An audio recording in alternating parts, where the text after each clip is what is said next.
If you ask anyone which country's cars represent the pinnacle of aristocratic prestige and heritage, most people would immediately think of Britain.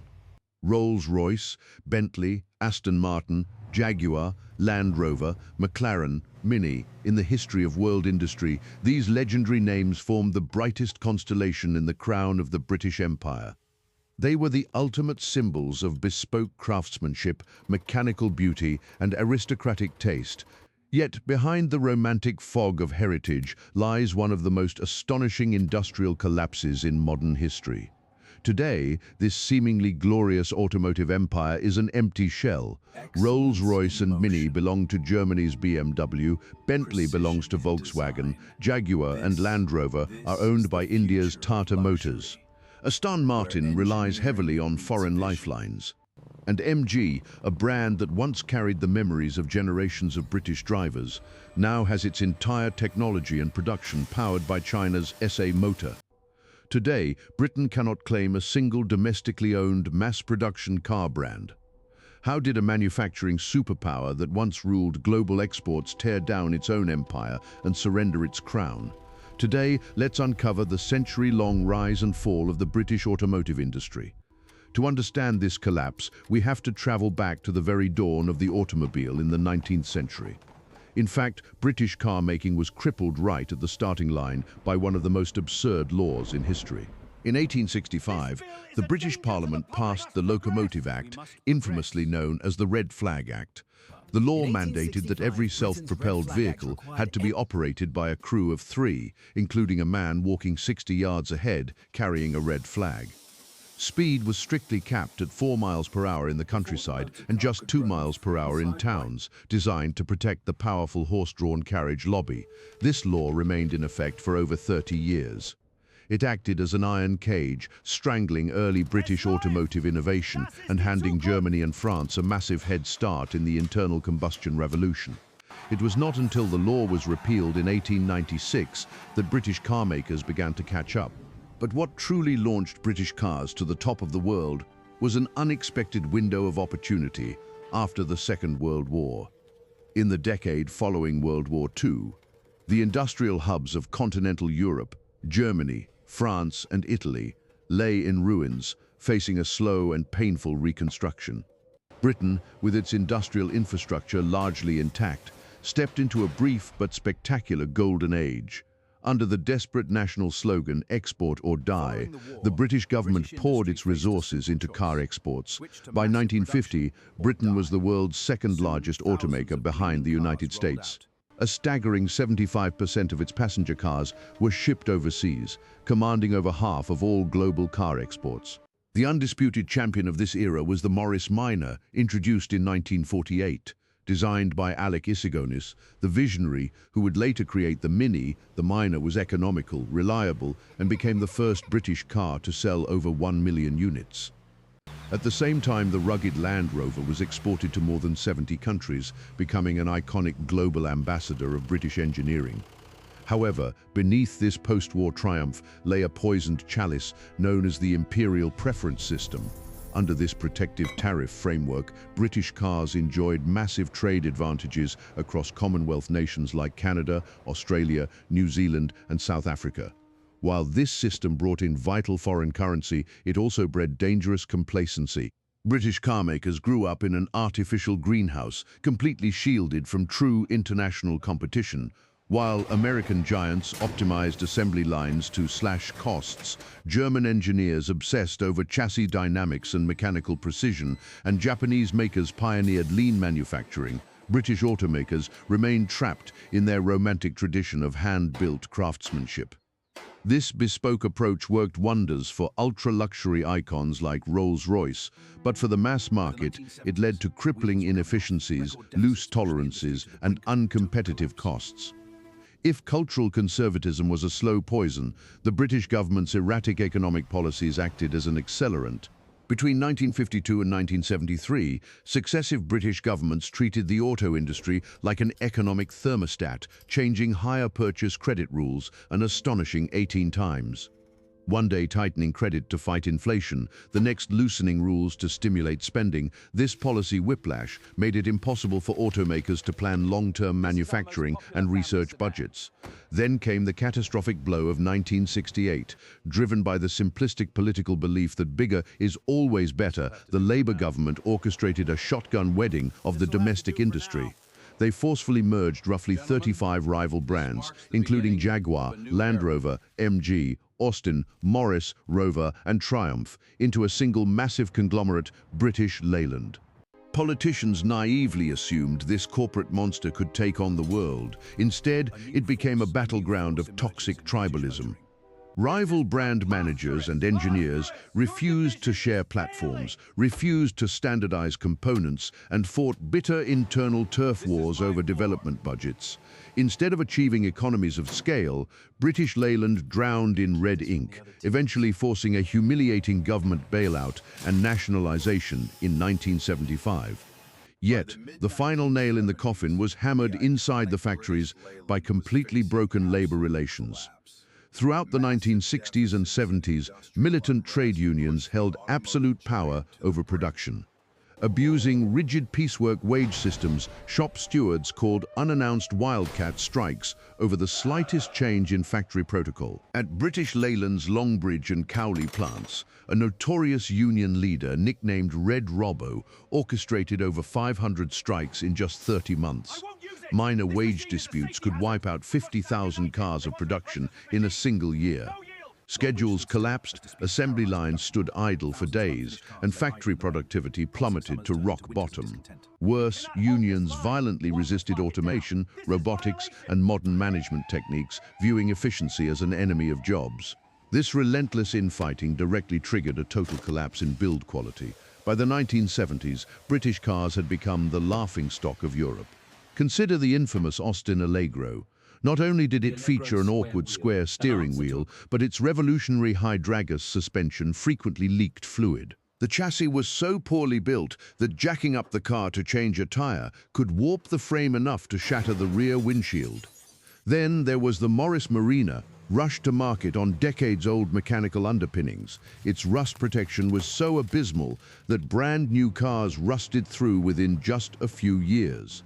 Meanwhile, Lucas, Britain's premier electrical supplier, was christened the Prince of Darkness by drivers worldwide due to constant short circuits and failed headlamps, inspiring the famous joke, "Why do the British drink warm beer? Because Lucas makes their refrigerators." Now look at the competition. Volkswagen launched the game-changing Golf, redefining modern motoring with its practical hatchback design. Honda introduced the Civic, conquering global markets during the oil crisis with bulletproof reliability and outstanding fuel economy. In design, mechanical reliability, fuel efficiency, and production costs, British cars were utterly outclassed. By 1979, British Leyland's domestic market share had plunged from over 40% to below 20%. Britain was crippled by what the world called the British disease. In 1979, Margaret Thatcher came to power as Prime Minister. Facing an industry on life support, the Iron Lady chose cold reality over sentimental protection. Thatcher abandoned endless government bailouts and began breaking up and privatizing the Rover Group. At the same time, she invited efficient Japanese automakers into the UK, using foreign catfish to shake up the stagnant domestic market to attract Japanese giants like Nissan to Sunderland. The government offered over £120 million in state aid, alongside massive tax and land incentives. For Japanese car makers, Britain was the perfect gateway, a member of the European community that allowed them to bypass import tariffs and access the entire European market. The arrival of Nissan, Toyota, and Honda introduced world-class lean manufacturing and saved hundreds of thousands of manufacturing jobs. But for Britain's domestic car brands, privatization was the beginning of an undignified fire sale. In 1994, Germany's BMW acquired the Rover Group for £800 million. What seemed like an industrial dream team quickly devolved into a multi-billion mark disaster. Cultural clashes between German executives and British teams paralyzed operations. BMW made a critical strategic mistake, pouring vast fortunes into the critically acclaimed but niche Rover 75 executive sedan, while neglecting the mass-market hatchbacks that generated true volume. Drowning in massive losses, a frustrated BMW decided to break up the Rover group in the year 2000. They kept the crown jewel, the Mini. BMW reinvented it from an economy runabout into the world's first premium fashion hatchback, infusing it with BMW driving dynamics and making it a global sensation. Land Rover was sold off to Ford for £1.8 billion, and what remained of Rover and MG, along with the aging Longbridge factory, was dumped to a British investment group called the Phoenix Consortium for a purely symbolic £10 starved of research capital and modern platforms. The independent MG Rover Group collapsed into bankruptcy just 5 years later in April 2005. It marked the official death of Britain's domestic mass production auto industry. In the aftermath, Chinese automakers entered the arena. SAIC Motor acquired the assets and intellectual property, rebuilding MG into a high-tech global electric brand, while Rover's engineering DNA was reborn in China under the Rui nameplate.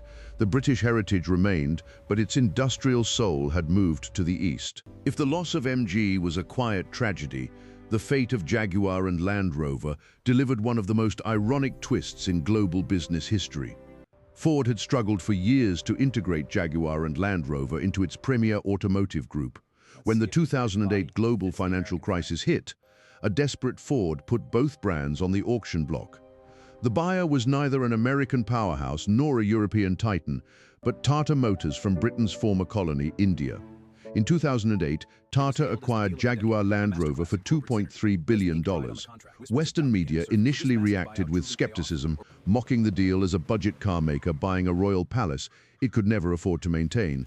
Yet, Tata proved every skeptic wrong. Led by the legendary Ratan Tata, the company adopted a hands-off, empowering strategy, provide generous capital, but give British engineering and design teams complete creative freedom. Jaguar Land Rover caught the massive global luxury SUV wave.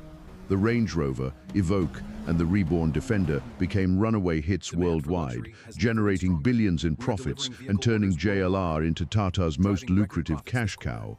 From the British Empire ruling India to Indian capital stepping in to rescue the most prestigious symbols of British motoring, history had come full circle. Even though all domestic brands were gone, foreign-owned factories allowed Britain to remain a major European manufacturing hub into the 21st century. Then, in 2020, Brexit delivered another massive shockwave. Leaving the European Union severed smoothly integrated cross-channel supply chains. Under the new trade agreement, strict rules of origin meant that British-built electric vehicles faced a crippling 10% tariff unless a high percentage of their batteries and parts were locally sourced. Honda shut down its historic plant in Swindon. Britishvolt, the government-backed startup, promised as the nation's flagship battery gigafactory, collapsed into administration in 2023 after burning through millions. Meanwhile, government policy flip-flopped continuously.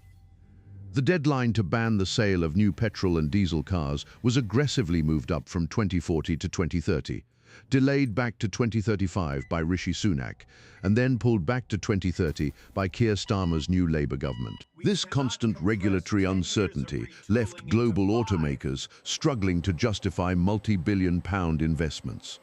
Facing the very real risk of being completely left behind in the global EV transition, Britain is once again waging a desperate fight for industrial survival, offering billions in subsidies to secure foreign battery investments. And in a final stroke of historical irony, the capital coming to the rescue today once again comes from abroad.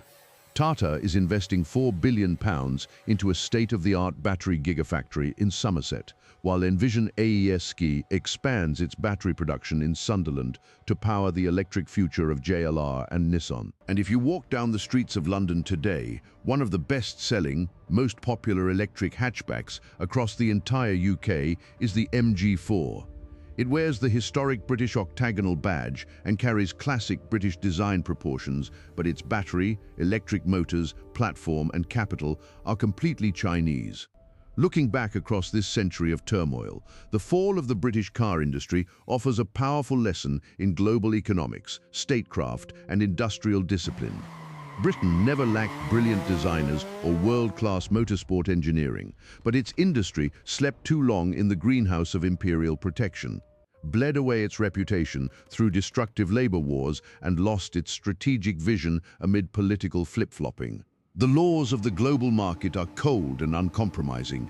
No amount of aristocratic heritage or imperial nostalgia can ever substitute for relentless efficiency, uncompromising quality, and continuous innovation. As the automotive world undergoes its once-in-a-century transition toward electric and intelligent mobility, Britain's bitter century of decline stands as an enduring cautionary tale for every manufacturing powerhouse competing for the future. That wraps up today's deep dive.